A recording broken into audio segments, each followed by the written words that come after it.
Dios Padre eterno, queremos alabar y queremos bendecir tu nombre, queremos darte gracias, Dios, porque hasta aquí nos has ayudado y ahora te pedimos que seas tú abriendo nuestro entendimiento, enseñándonos un poco más. Padre, te queremos conocer. En el nombre de Jesús, ayúdanos. Amén. Muy bien, pluma, papel, lápiz, una actitud enseñable es lo que vamos a necesitar hoy, como siempre, para poder conocer un poco más acerca de nuestro Dios. Semana 55, segunda de Corintios, capítulo 9, versos del 1 al 5. Se titula, debes estar listo para dar. Primeros 5 versículos de este capítulo que nos dicen, en realidad no hace falta que siga escribiéndoles acerca de la ofrenda para ayudar a los cristianos en la región de Judea. Ya sé que ustedes desean ayudarlos. Por eso, con mucho orgullo les dije a los hermanos de la región de Macedonia que ustedes, los de la región de Acaya, estaban dispuestos a ayudarlos desde el año pasado. Cuando los de Macedonia oyeron esto, la mayoría de ellos decidió ayudar.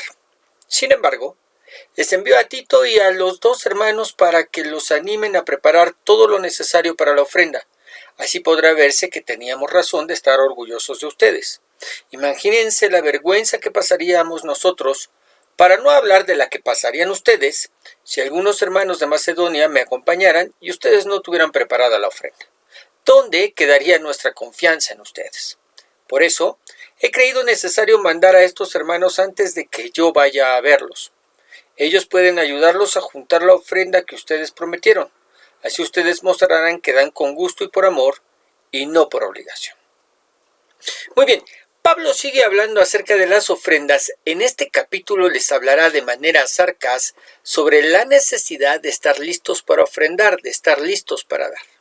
Recordemos que el hambre y la falta de recursos fue algo que golpeó a Israel junto con las regiones que se encontraban alrededor.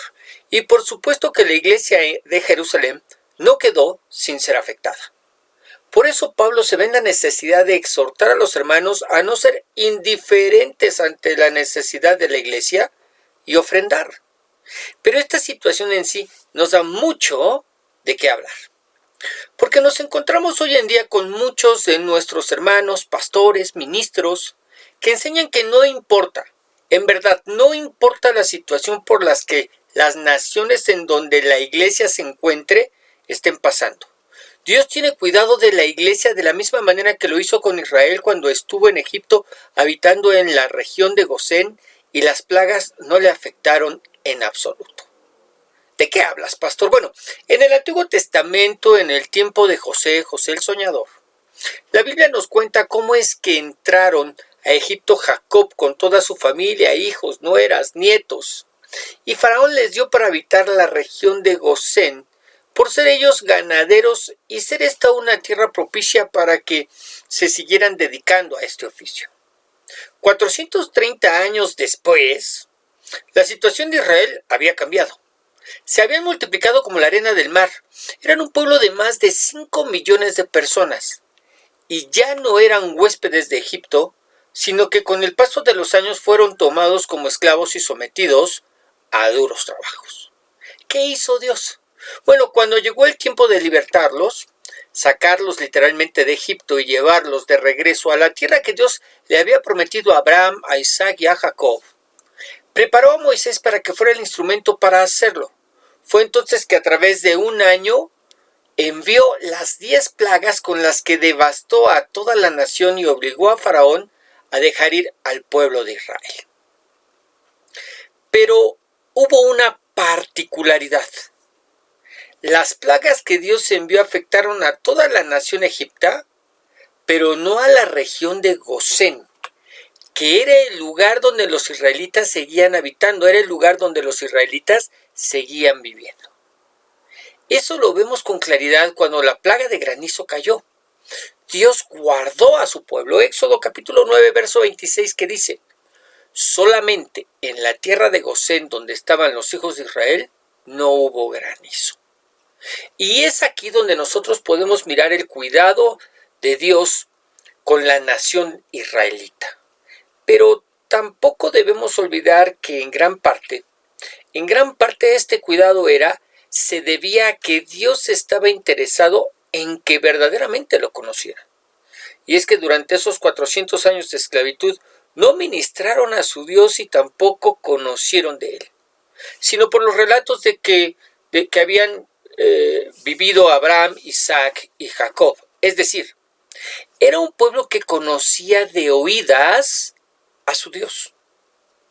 Ahora Dios se manifestaba a ellos y les estaba enseñando, en primer lugar, que era un Dios real, y en segundo lugar, que ellos eran su pueblo, a pesar de haber vivido como esclavos en Egipto durante tanto tiempo.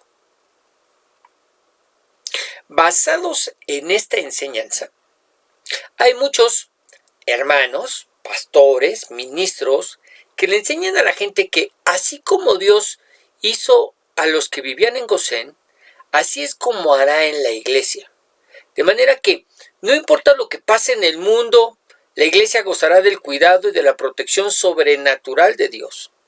Y ciertamente la Biblia enseña que el Dios de la iglesia tendrá y tiene cuidado de ella. Pues nos dice, fíjate bien, Mateo 16:18. Palabras del Señor Jesús que dice, por eso te llamaré Pedro, que quiere decir piedra. Sobre esta piedra construiré mi iglesia y la muerte, es decir, el Hades, no podrá destruirla. Ahora observemos. El Señor nos dice que la muerte, el Hades, no podrá destruir a la iglesia. Pero eso no quería decir que no importa lo que pasara, que no importaba que hubiera persecución como la hubo, nadie de la iglesia moriría. No, porque fueron miles de nuestros hermanos los que murieron en los circos romanos gracias a la persecución. Entonces la pregunta es, ¿qué quería decir?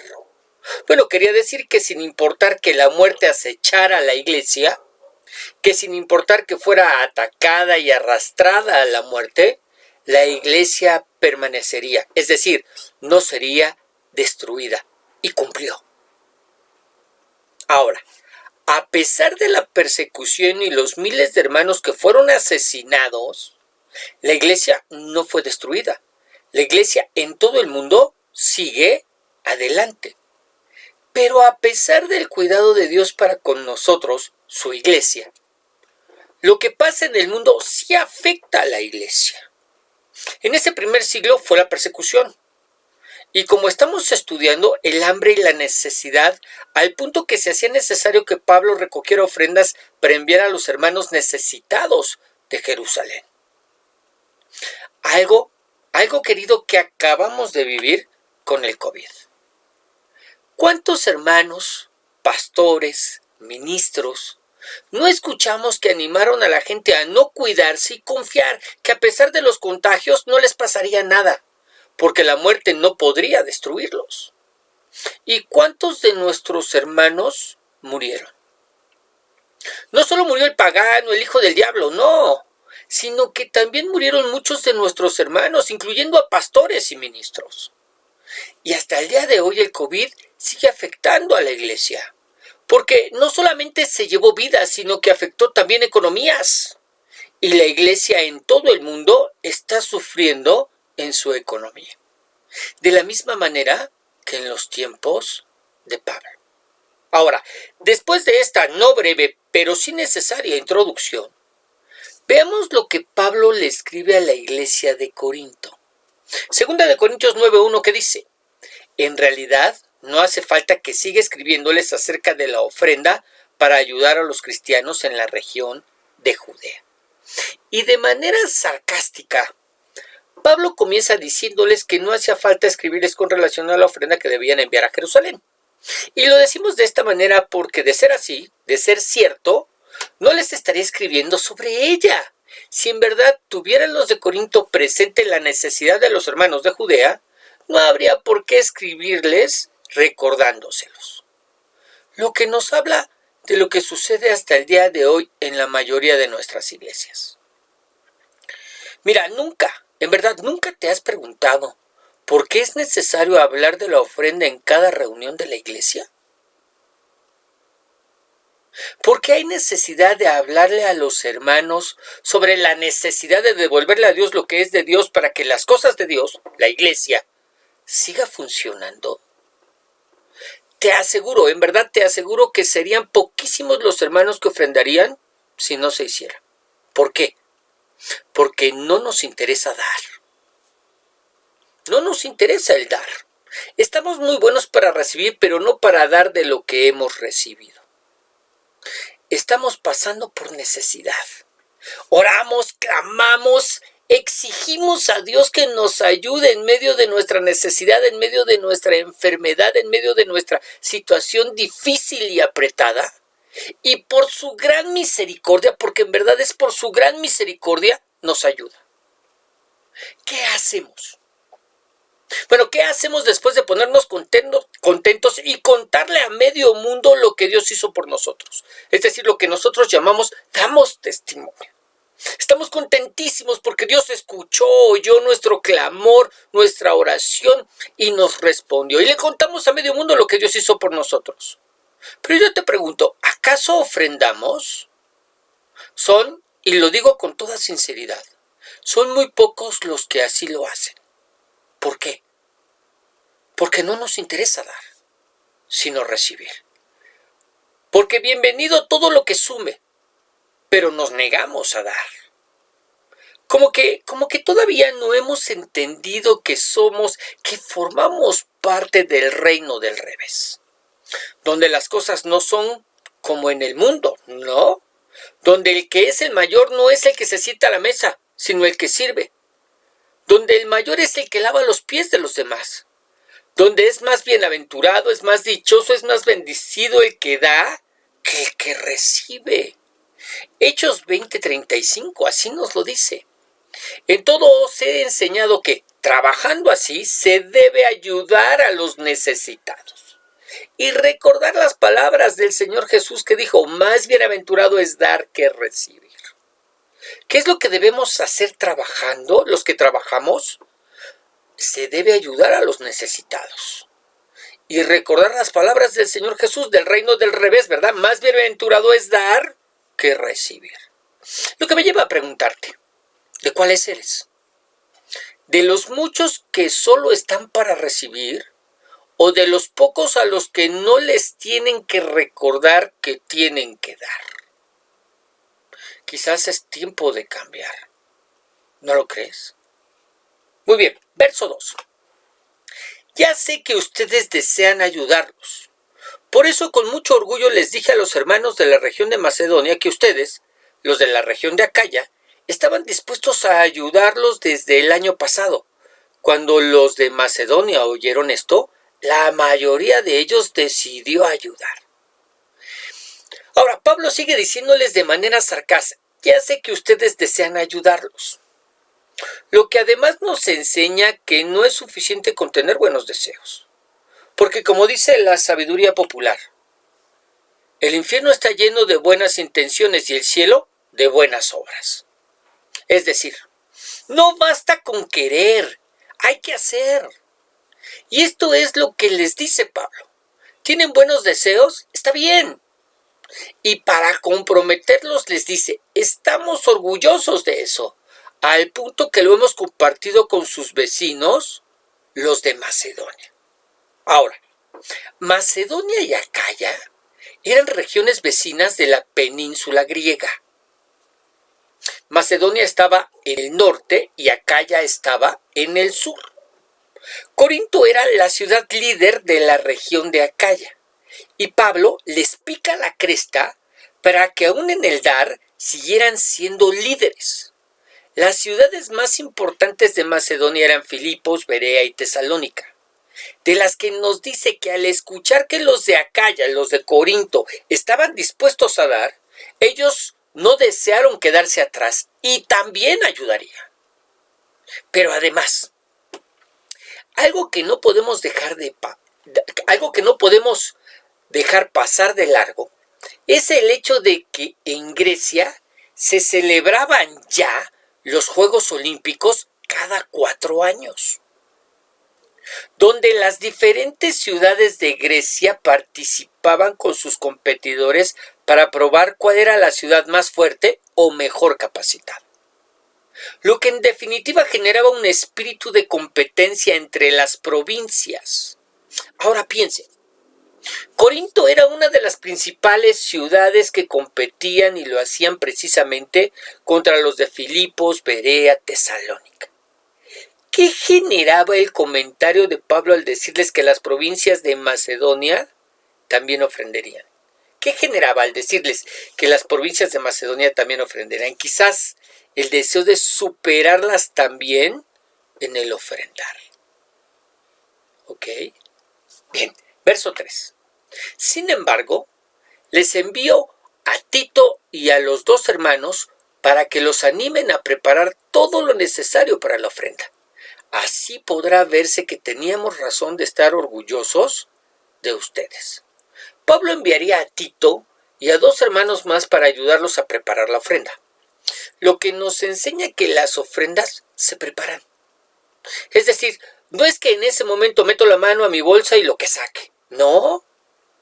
El hacerlo de esta manera es limosna, porque simplemente doy en ese momento lo que puedo y ya. Pero la ofrenda, que incluye el diezmo, es algo que se debe preparar con anterioridad en nuestras casas y no a la mera hora. Por eso nos resulta tan increíble, en verdad tan increíble, que a la hora de pasar el alfolí, el ofrendario, las personas piden que se les dé cambio. Eso es algo que al preparar la ofrenda, por supuesto que se evita. Y recordemos que lo que Dios ve no es la cantidad, sino la actitud con la que ofrendamos, la reverencia, la alegría, la seriedad, la devoción con la que hacemos las cosas. Vamos a ver el siguiente pasaje solo para recordar. Marcos capítulo 12, verso 41, que dice: estando Jesús sentado delante del arca de la ofrenda, miraba cómo el pueblo echaba dinero en el arca, y muchos ricos echaban mucho. Es decir, Dios, en la persona del Señor Jesucristo, está viendo cómo es que las ofrendas están siendo recolectadas y puestas en el arca. La gente venía y tomaba su ofrenda y la depositaba en esa arca. Y dice que muchos ricos venían y ¿qué es lo que hacían? Pues echaban mucho. 42. Y vino una viuda pobre y echó 2 blancas, o sea, un cuadrante, es decir, un par de moneditas que eran las de más baja denominación. 43. Entonces, llamando a sus discípulos, les dijo: de cierto os digo que esta viuda pobre echó más que todos los que han echado en el arca, porque todos han echado de lo que les sobra, pero esta de su pobreza echó todo lo que tenía, todo su sustento, enseñándonos que no es la cantidad, ¿verdad? Que no es que demos mucho o poco, sino esa actitud y que verdaderamente estemos comprometidos con el reino, con su obra, y la estemos apoyando en lo que podamos con nuestros recursos. Recursos que, por cierto, nos han sido dados por Dios mismo. Verso 4. Imagínense la vergüenza que pasaríamos nosotros, para no hablar de la que pasarían ustedes, si algunos hermanos de Macedonia me acompañaran y ustedes no tuvieran preparada la ofrenda. ¿Dónde quedaría nuestra confianza en ustedes? Ahora, Pablo les quería ahorrar la vergüenza de ser tomados por sorpresa. Eso es lo que en realidad está pasando. Y les dice que es una cuestión de confianza. Algo que se sigue manejando de esta manera hasta el día de hoy. ¿Por qué lo digo? Porque hasta el día de hoy a nadie se le pide su recibo de pago, su recibo de nómina, para ver si efectivamente está cumpliendo con el diezmo y la ofrenda en su iglesia. ¿Verdad que no? La persona toma un sobre y pone la cantidad que desea en él, sea diezmo y la ofrenda, ¿verdad? Pone la cantidad que desea en él, sea diezmo u ofrenda, y ella lo pone sin que nadie, hablamos de pastor, ministro o diácono, le pida cuentas de ello. Pero eso no quiere decir que Dios no lo vea y que no lo esté tomando en cuenta. ¿Qué queremos decir con esto? Si la persona pone su diezmo, pone su ofrenda, ¿verdad? Y nadie le pide cuentas de ello, nadie está pendiente para ver si está poniendo la cantidad que debe poner. Es una cuestión de confianza. Pero eso no quiere decir que Dios no lo vea y que Dios no lo esté tomando en cuenta. ¿Por qué lo digo? Mire, recordemos que en Hechos 5 el Señor nos enseña cómo es que la ofrenda sí es importante para Él. Sí es importante para Él. No es que solamente sea importante para la iglesia y que a veces creamos que esta es una cuestión de hombres y que por supuesto que el pastor está muy interesado en la ofrenda y el diezmo porque de ahí toma su sustento. No, Dios es el que está principalmente interesado en la ofrenda. La ofrenda es importante para él. ¿Cómo lo sabemos? En Hechos 5 nos habla de Ananías y Zafira, su mujer, que habían vendido una propiedad y llevaron el dinero que les dieron por ella como ofrenda a la iglesia. Cuando llegaron, Pedro les preguntó si lo que daban era todo lo que decían dar, porque ellos aseguraban que era el monto total de la venta, aunque en realidad no era así. Y vamos a verlo, Hechos capítulo 5, verso 3. Entonces Pedro le dijo a Ananías: ¿por qué le hiciste caso a Satanás? ¿Qué había sucedido? Bueno, ellos habían entregado el monto. Pedro les preguntó si era todo y ellos dijeron todo. Y entonces Pedro le dijo a Ananías: ¿por qué le hiciste caso a Satanás? ¿Creíste que podrías engañar al Espíritu Santo y te quedaste con parte del dinero? Antes de vender el terreno era todo tuyo y de tu esposa, y cuando lo vendiste todo el dinero también era de ustedes. ¿Por qué lo hiciste? No nos has mentido a nosotros sino a Dios. Al oír esto, Ananías cayó muerto allí mismo. Entonces unos muchachos envolvieron el cuerpo de Ananías y lo llevaron a enterrar. Y todos los que estaban en ese lugar sintieron mucho miedo. Ahora, ¿por qué murió Ananías y después también su mujer? Porque mintieron en lo que dieron. Es decir, dijeron que era todo y no lo era. Pero, ¿qué no hacemos nosotros lo mismo cuando decimos que diezmamos y lo que ponemos en el sobre no es la cantidad correcta? Lo voy a repetir. ¿Qué no hacemos nosotros lo mismo cuando decimos que diezmamos y lo que ponemos en el sobre no es la cantidad correcta? Algo más por lo que, en primer lugar, necesitamos darle gracias a Dios que su misericordia nos alcanza, ¿verdad? Y no caemos muertos. Pero además, algo que necesitamos corregir. Algo que necesitamos corregir, porque el que no caigamos muertos no quiere decir que Dios esté de acuerdo.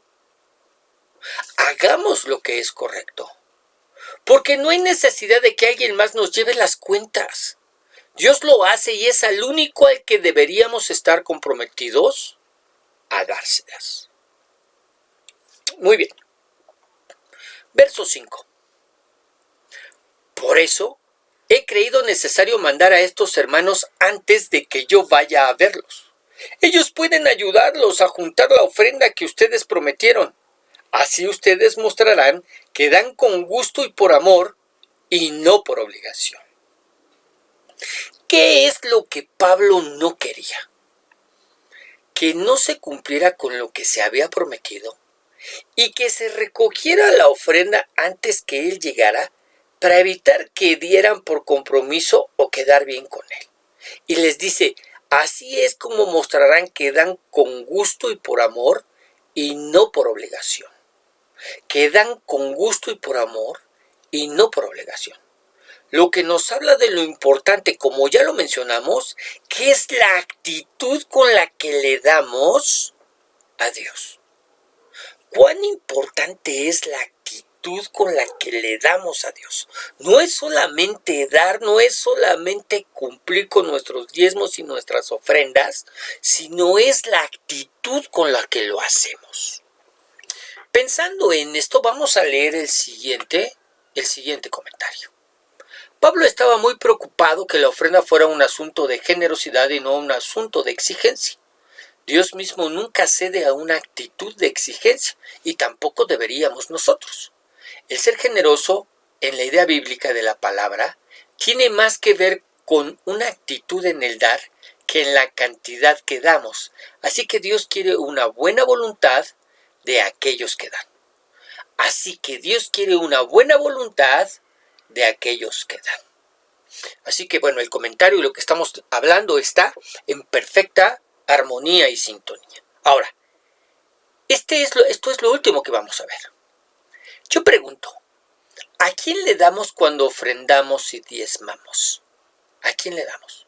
Bueno, una persona natural, ¿verdad? Pensemos en una persona que se mete a la iglesia, no es creyente, no es cristiano, simplemente va, ¿no?, a uno de nuestros servicios y mira, observa con detenimiento el momento de la ofrenda.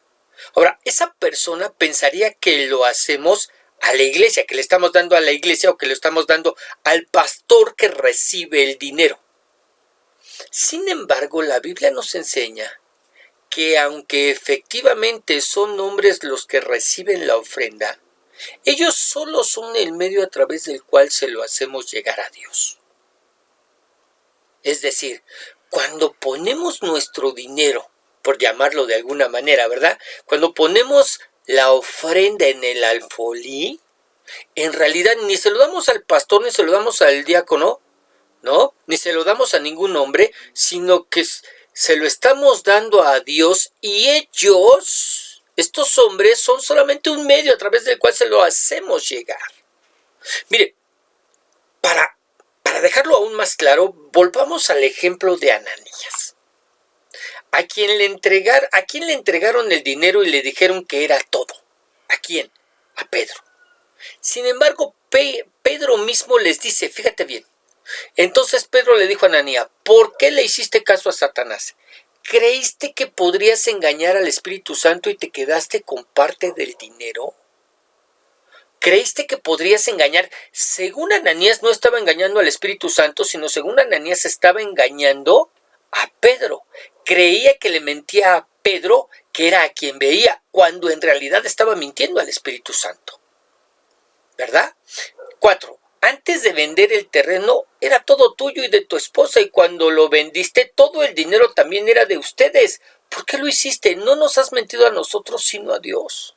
Es decir, aunque a quien le dijo y le dio el dinero era a Pedro, Pedro solamente era el medio a través del cual Dios lo recibía. Eso es lo que nos está enseñando. Eso es lo que nos está confirmando. Que el que da, que el que ofrenda, que el que diezma, a la iglesia, al pastor, al ministro, en realidad al que está dando es a Dios. Ahora, con esto en mente, ¿qué pasaría si, como hacen algunos, divido mi ofrenda, mi diezmo en 4 y cada fin de semana lo deposito en la ofrenda? ¿Qué pasaría? Yo recibo mi sobre, me pagan por mes, recibo mi sobre con lo que yo recibo en el mes, aparto lo que es mi ofrenda, mi diezmo para el Señor, he dispuesto que esta es la cantidad que voy a entregar a la iglesia, y en lugar de entregarla en una sola exhibición, lo que hago es que la divido en 4 para que en cada reunión a la que yo asista, bueno, yo no me quede con un sentimiento de que llego con manos vacías, y entonces, bueno, saco y deposito en el alfolí, en el ofrendario. ¿Qué pasaría? Bueno, pues en realidad nada. En ningún lado de la Biblia dice que tenemos que darlo todo en una sola exhibición. El hecho es que lo entreguemos. Pero, pon mucha atención en esto, pero, ¿qué pasa si faltamos y esa parte de la ofrenda del diezmo no la damos, nos la quedamos? Es decir, por alguna circunstancia de esas de fuerza mayor, porque quiero pensar que así es, ese día no me conecto, ese día no voy, ese día no asisto a la iglesia. Y entonces eso que yo iba a dar, pues obviamente si no voy no lo doy, pero no es que para la siguiente vez pongo doble, sino que me lo quedo. Bueno, lo primero que pasaría es que ya le mentimos a Dios y no ofrendamos completo. Eso es lo primero que pasaría. Pero lo que es peor, estamos haciendo de la ofrenda, escúchame bien, estamos haciendo de la ofrenda un pago por un servicio recibido. De manera que si recibo el servicio doy, pago. Y si no, pues no pago. Ya me la ahorré. Poniendo al Señor y sus servidores como empleados míos. Porque yo te quiero preguntar, ¿qué pasa si la muchacha que te ayuda a hacer el aseo falta un día? Pues no se lo pagas. ¿Por qué? Porque no recibiste el servicio. Bueno, pues a Dios le estamos haciendo exactamente lo mismo. Estamos poniendo al Señor y a sus servidores, pastores, líderes, ministros, como empleados míos. Como no recibí el servicio, pues no pago. No pago. Ahora, ¿qué es lo mejor? Bueno, para no ser malinterpretados y no caer en alguna de estas cosas, lo mejor es dar la ofrenda completa en cuanto la tengamos. Y estar al pendiente de las necesidades que en la iglesia surgen, teniendo en mente, en verdad teniendo en mente, que somos el medio, somos el instrumento a través del cual el Señor suple. Dios nos bendice para ser instrumentos de bendición en su mano. Dios nos bendice para ser instrumentos de bendición en su mano. Ahí en el lugar en donde estás, inclina tu rostro un momento.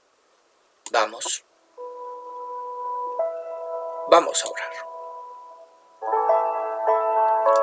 Señor Dios y Padre Celestial, queremos alabar y queremos bendecir, queremos glorificar y exaltar tu nombre y queremos darte gracias, Dios.